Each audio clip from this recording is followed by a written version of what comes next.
Bonjour à toutes et bonjour à tous. Aujourd'hui, on se retrouve pour le thème de la scarification. Qu'est-ce que c'est? Qui peut être touché? Quelles sont les raisons? Enfin bref, un tas de questions que beaucoup de gens se posent et peu de personnes n'osent en parler à des proches et peu de personnes également sont au courant de ce problème. Je pense aux parents ou aux profs qui peuvent remarquer des traces sur les bras des enfants sans en comprendre le vrai danger potentiel. Je vous fais cette petite vidéo pour vous informer, pour vous apporter l'aide nécessaire ou du moins essayer. Bon visionnage! Donc tout d'abord, qu'est-ce que l'automutilation? Pour le docteur Xavier Pomereau, l'autoblessure peut être une façon de transformer la douleur psychique en une douleur physique que l'on a la sensation de pouvoir contrôler. Finalement, s'infliger ces blessures, c'est une manière de prendre possession de sa peau, d'essayer de reprendre le contrôle sur des choses que l'on subit.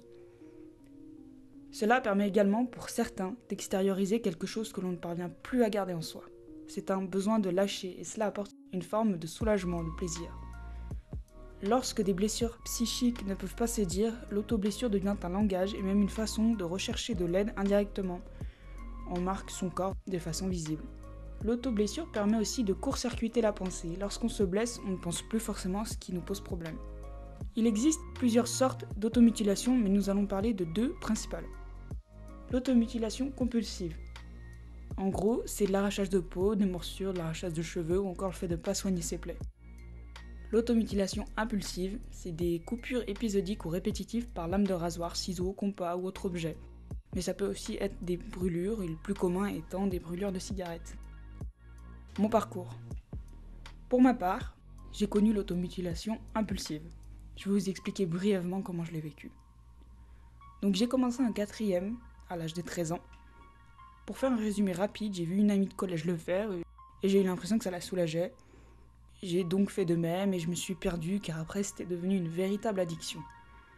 Au début je le faisais uniquement en classe, caché derrière ma trousse, donc en soi c'était quand même plutôt visible. Je prenais toujours le même compas et je traçais mon bras comme je dis. L'entaille en soi elle n'était jamais très grande ou profonde, mais juste assez pour que ça me fasse mal, mais que ça me soulage en même temps. Plus les mois passaient, plus j'en avais besoin, car c'était pour moi un moyen de m'exprimer. Et j'ai même fini par le faire chez moi.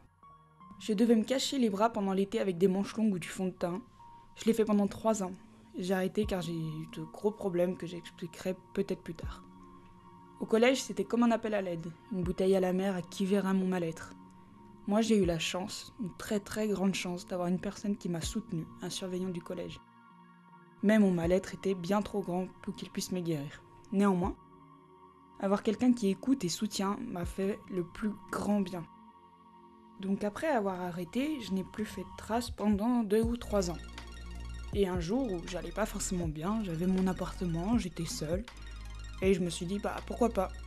J'ai voulu retenter, voir si j'étais encore accro et si ça me ferait la même chose, le même soulagement. Et malheureusement oui. J'ai longtemps cherché à comprendre si c'était que mental ou si mon addiction était bien physique. Donc je suis tombée sur cette phrase qui a répondu à ma question. Lors de la scarification, le cerveau, en réponse à la douleur, libère de l'endorphine, hormone du plaisir, cousine de la morphine, entraînant une sensation de mieux-être, mais surtout de dépendance. Il y a donc le physique qui joue. Ça devient quelque chose d'intense. Comme un serpent qui voudra absolument vous faire croquer la pomme alors que vous savez que vous voulez pas. J'ai un conjoint assez exceptionnel qui connaît absolument tout de ma vie et qui malgré tout ça m'a accepté. Donc il m'a beaucoup aidé, il m'a même motivé à aller voir un psy alors que je réfutais totalement cette proposition.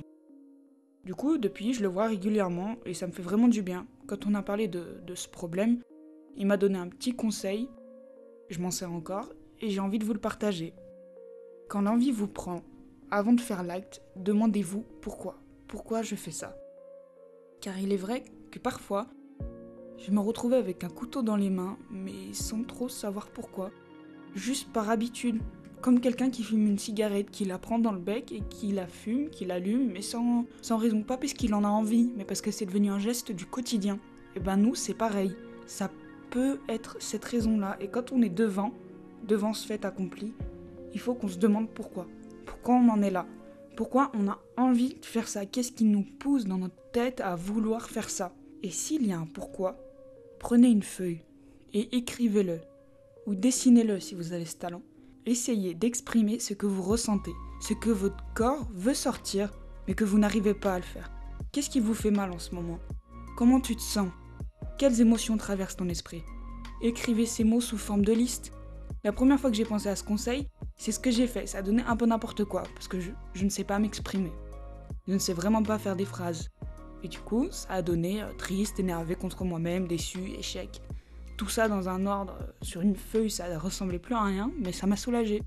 Personnellement, quand je fais ces traces, même si pour le moment j'en ai pas fait depuis un petit moment, je m'en veux. Je m'en veux énormément. Je m'en veux de ne pas réussir à lutter contre ces appels, de me laisser si facilement influencer. Quand j'essaye de résister, parfois je me demande à quoi bon. Personne ne le remarquera, et au pire, ça ferait rien. Mais je pense à la fierté que j'ai quand j'ai réussi à lutter, quand j'ai gagné certaines manches. J'aimerais adresser un message aux gens qui ont des proches dans ce genre de cas et qui ne comprennent pas ou sont complètement désarmés face à cette situation. Encore une fois, ça sera que mon ressenti. Alors, je sais pas pour les autres, mais moi j'ai besoin d'une certaine reconnaissance, de savoir que je me bats et qu'on m'encourage. Je sais bien que pour certains c'est stupide, que voulez-vous dire? Bravo, t'as pas fait de conneries. On a besoin de savoir que l'on ne vous a pas déçus, ou alors que si c'est le cas, vous nous pardonnez. On a besoin que vous croyiez en nous. Montrez que vous êtes là, que vous comprenez, ou au moins essayez de comprendre. Si vous posez la question, le fameux pourquoi, écoutez la réponse. Ne posez jamais la question si vous n'écoutez pas derrière. On le sait, on le sent, et ça nous blesse. Si on a envie de parler et qu'on sent que vous avez posé la question uniquement par politesse, on va se renfermer et jamais vous appeler quand le besoin se fera sentir. Parfois, on aimerait juste se réfugier dans les bras de quelqu'un et pleurer. Pleurer jusqu'à être épuisé et n'avoir plus de larmes en stock. On a besoin d'attention, peut-être trop. Mais si vous vous dites présent, si vous dites appelle-moi quand t'as besoin, soyez là ou ne le dites pas. On a besoin de savoir que vous avez vu le combat qu'on a mené. Oui, c'est un combat de résister à cette tentation. On ressent également une grande culpabilité quand on craque. On a besoin de savoir que ça vous fait du mal aussi. L'ignorance, il n'y a rien de pire. Quelqu'un qui regarde des traces et ne dit rien, c'est pire qu'un jugement.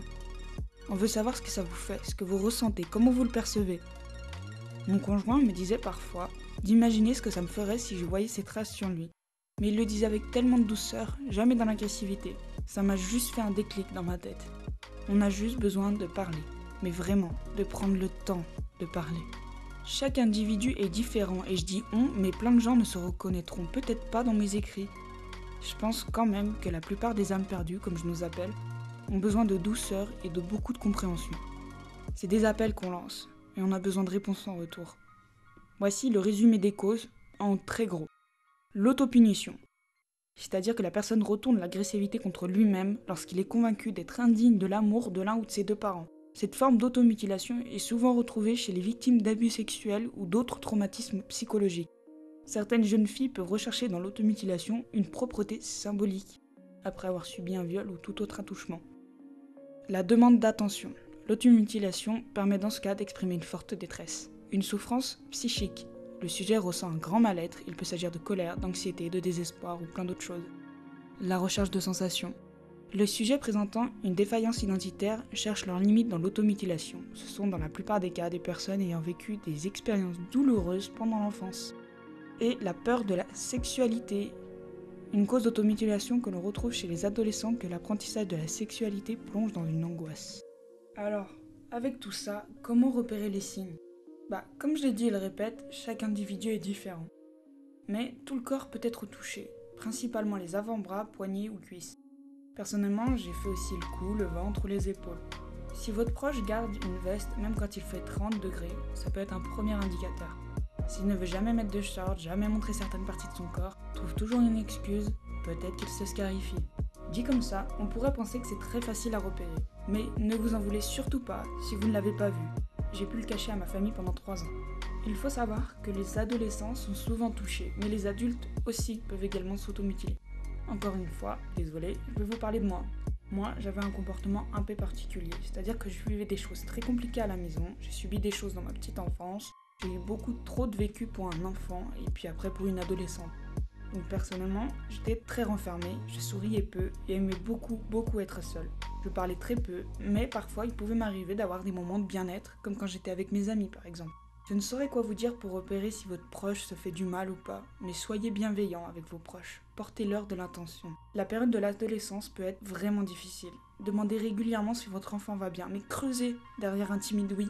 Ça peut ne pas être un proche, mais un élève dans un collège où vous êtes prof ou surveillant, un adolescent dans votre cours de judo ou de théâtre, une collègue de travail. Parfois, il est vrai que cela peut être juste dû à l'adolescence. Votre enfant ne veut pas parler car il a juste envie d'être seul et se reposer sur le téléphone. C'est l'adolescence. Mais ne remettez pas tout dessus. Creusez. Le collège peut être une période très très dure. Ne soyez pas sur le dos de votre enfant, mais juste montrez-lui que vous l'aimez et que vous êtes là si ça ne va pas. Qu'il sache qu'une oreille attentive n'est jamais trop loin de lui. Maintenant, je m'adresse à toi. Toi qui te fais du mal. Oui, toi derrière ton écran.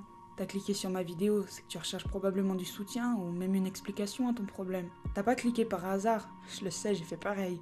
Alors s'il te plaît, avant que tu te perdes, parle-en. Pense à la personne qui t'écoutera parmi tes proches. Et si t'as une famille un peu trop compliquée, pense à un prof que t'apprécies, au CPE de ton collège, à l'infirmière, au surveillant. Il y a des tonnes de gens prêts à t'aider, prêts à t'écouter et sans te juger. Je sais que tu dis que non, que t'es seul, et que t'y arriveras jamais de toute façon. Mais c'est pas vrai. On n'est jamais seul. Il existe toujours une oreille attentive pour toi. Maintenant, comment résoudre le problème une fois qu'on l'a vu?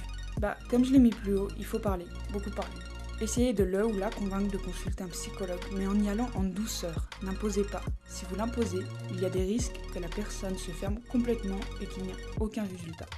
Cherchez le fond du problème, le pourquoi ça arrive, pourquoi cette personne ressent besoin de faire ça. Donnez-lui toute l'aide que vous pouvez. Trouvez-en. Il existe des signes, des forums avec des témoignages, des associations pour venir en aide aux gens malheureux qui ne savent plus comment relever la tête. Voilà, j'espère vous avoir informé et aidé sans trop vous avoir cassé le moral. Il faut en parler, car trop peu de professeurs sont au courant, ou bien de parents. Trop peu d'informations circulent à ce sujet, aucune information n'est faite dans les collèges ou les lycées, ou même dans les clubs de sport.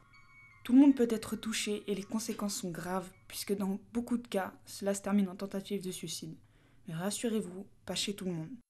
Parmi les gens qui m'ont écouté, certains seront des proches inquiets, d'autres des imperdus qui cherchent de l'aide. Je vous mets donc des liens dans la description de forums aidant sur ce sujet, ainsi que des numéros à appeler. Et non, ce n'est pas ridicule de téléphoner à des associations, ils sont là pour ça, ils sont formés pour ça, ils vous aideront. Si vous en ressentez le besoin, n'hésitez pas une seconde et faites-le. Pour ma part, le tatouage m'a beaucoup aidé à me soigner. J'ai plusieurs passages de ma vie représentés à ma façon sur ma peau. Et un des tout premiers, c'est le fameux Hakuna Matata. Il n'y a pas de souci, car il n'y a pas de problème, mais que deux solutions. À nous de les trouver ensemble. Nous sommes des lions, des loups. On n'abandonne pas tant qu'on n'a pas trouvé la solution. Tu es plus fort ou plus forte que ce que tu crois. À bientôt.